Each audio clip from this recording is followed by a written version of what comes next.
박근혜 대통령이 전북을 방문해 창조경제 관련 보고를 받았습니다. 하지만 예고 없는 깜짝 방문에 야당들은 총선용이라고 비판했습니다. 사전투표 첫날 전북은 8.3%의 투표율로 전국에서 두 번째로 높았습니다.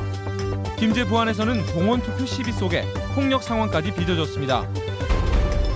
격전지 전주 을 선거구에서는 더민주와 새누리, 국민의당이 치열한 3파전입니다.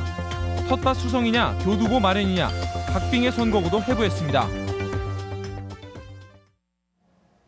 여러분 안녕하십니까? 전북권 뉴스입니다. 박근혜 대통령이 오늘 전북을 찾았습니다. 선거판이 뜨겁게 달아오른 가장 민감한 시기에 사실상 예고 없는 방문이었습니다. 정부 여당만 민생 경제 행보를 강조했을 뿐 야당도 시민사회단체도 발끈했습니다. 이창익 기자가 보도합니다. 박근혜 대통령이 북미 순방 후 귀국 이틀 만에 전북 창조경제혁신센터를 전격 방문했습니다. 박 대통령은 센터장으로부터 탄소와 농생명분화 진척 사항을 보고받고 지금까지의 성과도 점검했습니다. 터지는 게 아니라 찢어지게 됩니다. 그래서 굉장히 안전성이 우수합니다. 보기는 엄청 무거워 보이는데. 대통령의 전주 방문은 겨우 1시간 남짓이었지만 시기와 방문 지역을 놓고 말이 무성합니다. 박 대통령은 앞서 청주의 창조센터를 방문했는데 청주는 지역구 4곳 모두 한치 앞을 내다보기 힘든 여야 간 초박빙 지역구입니다.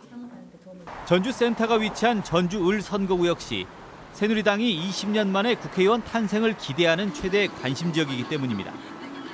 대통령은 지난달부터 이미 대구와 부산, 아산, 대전, 의정부 등 전국을 돌며 선거 지원 논란이 불거진 상태입니다.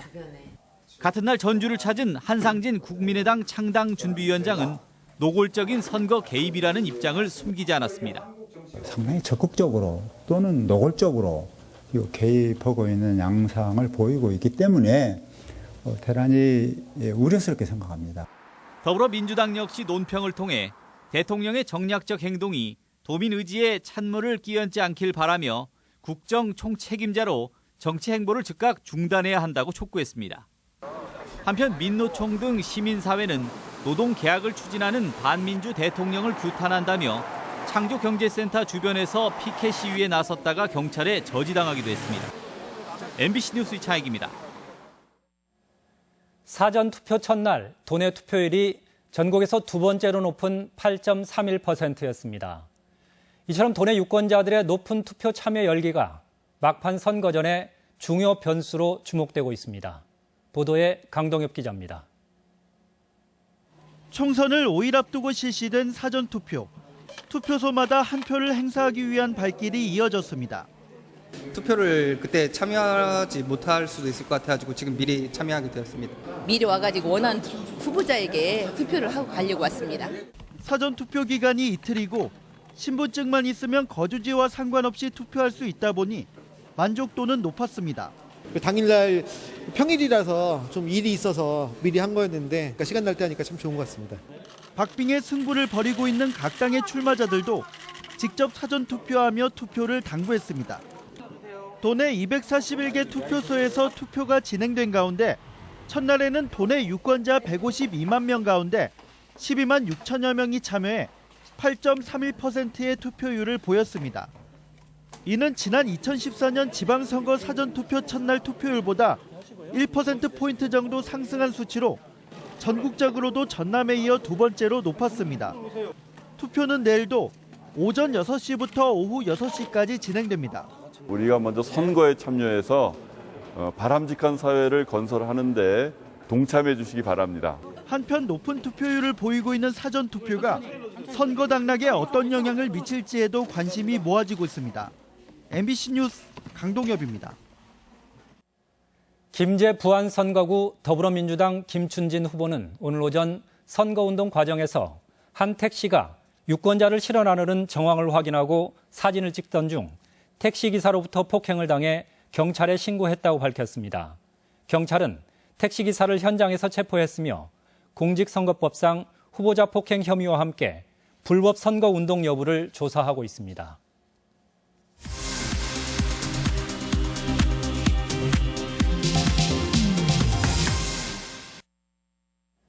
예측 불허의 초접전 선거구를 돌아보는 격전지 점검입니다. 오늘은 전주 을 선거구로 도내에서는 이례적으로 여당 후보가 포함돼 물고 물리는 3파전이 치열합니다. 박찬익 기자가 취재했습니다. 현역 의원이 공천에서 배제된 전주을 선거구에서는 더불어민주당 최영재, 새누리당 정운천 두 후보가 박빙의 승부를 펼치고 있고 국민의당 장세환 후보가 바짝 추격하고 있습니다. 새누리당 후보가 접전을 벌이고 있는 점이 도내 다른 선거구와는 사뭇 다른 양상입니다. 일부 유권자들은 보수 여당의 국회의원도 필요하다는 속내를 숨기지 않습니다. 이번에는 아예 이제 생각을 바꿔서 당 자체를 바꾸고 사람도 그런 식으로 바꾸려고. 하지만 전통적으로 표밭을 독식해온 더불어민주당의 아성도 여전히 견고합니다.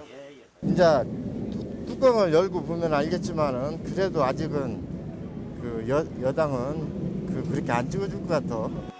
정운천 후보는 새누리당 안에서 호남 몫을 다하겠다며 집권 여당 후보의 역할론을 강조하고 있습니다. 중앙과의 통로를 열어서 예산을 가져올 수 있고 드디어 여당과 야당이 함께 가는 쌍발통 정치 시대를 열 수 있다. 최영재 후보는 현역 의원을 경선에서 물리친 참신함과 시민운동 활동 경험을 내세우며 밑바닥 민심을 훑고 있습니다. 저는 과거의 구태도 물들지 않았고 새로운 시스템에 맞게 새로운 정책, 미래의 정책을 만들어 내기 때문에. 장세환 후보는 18대 국회의원을 지낸 경험과 당시 지역발전 성과를 내세우고 있습니다.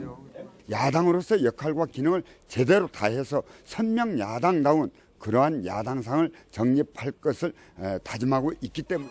여당이 전북의 교두보를 확보할지 아니면 야당이 텃밭을 수성할지 선거를 닷새 앞둔 시점에서도 전주을 판세는 여전히 예측 불허의 안개 속입니다.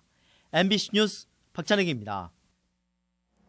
전주문화방송의 후보자 초청 토론회, 오늘은 익산 을 선거구입니다.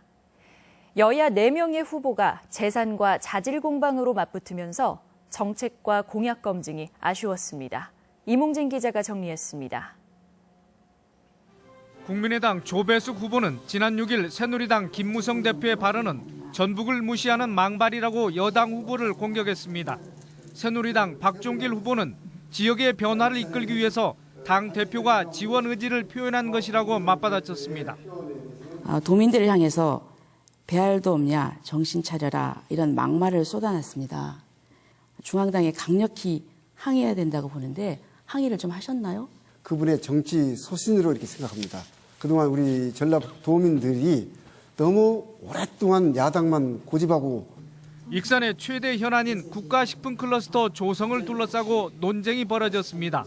더불어민주당 한병도 후보는 동북아 식품허브 조성을 위해 추후에 2단계 사업이 추진돼야 한다고 목소리를 높였고, 국민의당 조배숙 후보는 입주기업 유치가 선결 과제라며 시각차를 보였습니다.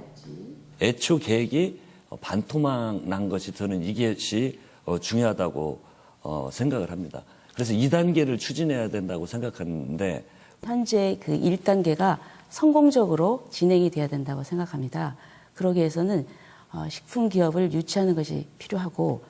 정의당 권태용 후보는 익산 지역 악취 문제 해결을 위해서 정부 차원의 방안 마련을, 더불어민주당 한병도 후보는 정치권의 안이한 상황 인식 개선을 주장했습니다. 정부의 악취 문제 해결 시범사업 지역으로 우리 익산을 선정하도록 해서 악취 문제 해결을 우리 익산시에서 추진하는 많은 사업들, 이런 것들이 제대로 추진이 못했던 이유가 저는 정치권 내부에 있었다고 생각이 듭니다. 후보들은 이 밖에 상대 후보의 재산이나 출마의 변을 두고 설전을 벌였지만 정책과 비전에 대한 공방은 덜했습니다. MBC 뉴스 이몽진입니다. 4.13 국회의원 선거와 익산시장 재선거를 앞두고 후보자 토론회가 다양하게 펼쳐졌습니다. 전주문화방송은 내일 아침 7시 10분부터 방송되는 시사토론에서 그동안 토론회를 통해 나타난 후보들의 면면과 함께 막판 판세, 이번 투표의 중요성 등을 점검해봅니다. 여러분의 많은 시청 바랍니다. 전북 총선 공동투쟁본부는 오늘 기자회견을 열고 새누리당의 독주를 막지 못하면 민주주의가 후퇴하고 서민의 삶이 벼랑 끝으로 내몰릴 것이라고 비판하는 한편 호남 차별을 기반으로 하면서 지역 발전을 운운하는 새누리당 후보를 심판해야 한다고 주장했습니다. 한편 새누리당 전북도당은 지난 6일 김무성 대표가 유세 도중 도민들에게 배알도 없냐고 말해 본의 아니게 도민의 마음을 아프게 했다며 뒤늦게 사과했습니다. 풍자와 해악의 상징 탈춤. 지역이 다르면 그 상징도 달랐을까요? 경기전에서는 봄의 정치를 한껏 느낄 수 있는 매화전이 열리고 있습니다. 문화계 소식 이경희 기자입니다. 푸근하고 넉넉한 웃음이 인상적인 하회탈. 하지만 탈놀이는 그 당시 피지배층이 양반의 부도덕성과 무능함, 승려의 타락 등 부조리를 꼬집는 통쾌한 풍자극이었습니다. 전라도 지방은 탈노름이 거의 전해지지 않지만 경상도와 황해도 등 각 지역별로 전통 탈놀이가 전해집니다. 지역별로 그 탈춤을 부르는 그 명칭이 또 다릅니다. 그리고 그 지역별로 어떠한 특징이 또 담겨 있는지 볼 수 있는 전시이기도 합니다. 봄을 시샘하는 찬바람 속에도 고고하게 피어나는 매화. 고든 절개와 기계를 운유하는 매화를 많은 선비들이 그려왔습니다. 천재적 매선이라 불린 황영두는 붓을 떼지 않고 일필휘지로 매화를 그려냈고 조선 말 남중화의 대가였던 허유와 그의 아들 미산 허영이 그린 매화도 활짝 꽃피었습니다. 사진을 통해서 경기전 매화꽃을 다시 한번 감상하실 수 있는 좋은 기회가 될 수 있고요. 이와 더불어서 다양한 시대의 탐매가들이 표현한 매화 작품을 도교육청에선 세월호 참사로 숨진 단원고 박예슬, 비나용 학생이 생전에 그린 미술 작품이 전시되고 있어 참사 2주기를 앞둔 지금 마음을 울리고 있습니다. MBC 뉴스 이경입니다.